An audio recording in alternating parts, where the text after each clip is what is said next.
ยังเล่าน้องจดหมายที่เคยไต่ต้องส่งให้น้องเดือนแล้วผ่านมาทำไมไม่ตอบไม่ชอบก็จงตอบมาจะได้ไม่เสียเวลาคอยตั้งตา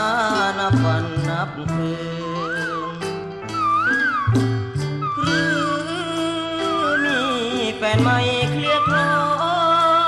ปล่อยให้พี่เฝ้ารอเฝ้ารอบนมันขวัญยืน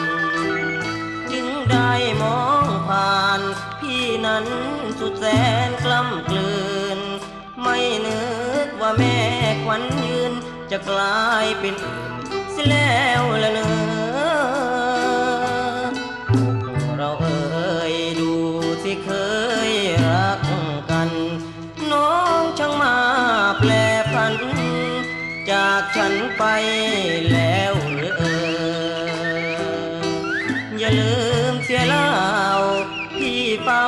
แต่คิดถึงเธออย่าให้รักระเมอเพราะเธอเป็นคนเปลี่ยนแปลงจำคืนนั้นได้ไหมน้องวันเพ็ญเดือน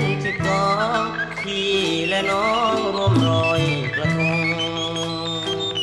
ตั้งอธิษฐานจะรักกันให้มันคงเพิ่งรู้ใจอนงโฉมยงไม่แน่ไม่น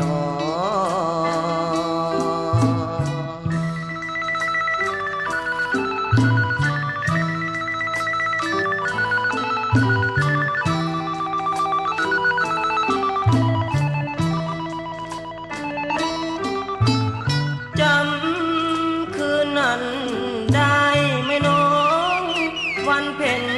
เดือน12พี่และน้องร่วมลอยกระทงตั้งอธิษฐานจะรักกันให้มันคงเพิ่งรู้ใจอนงโฉมยง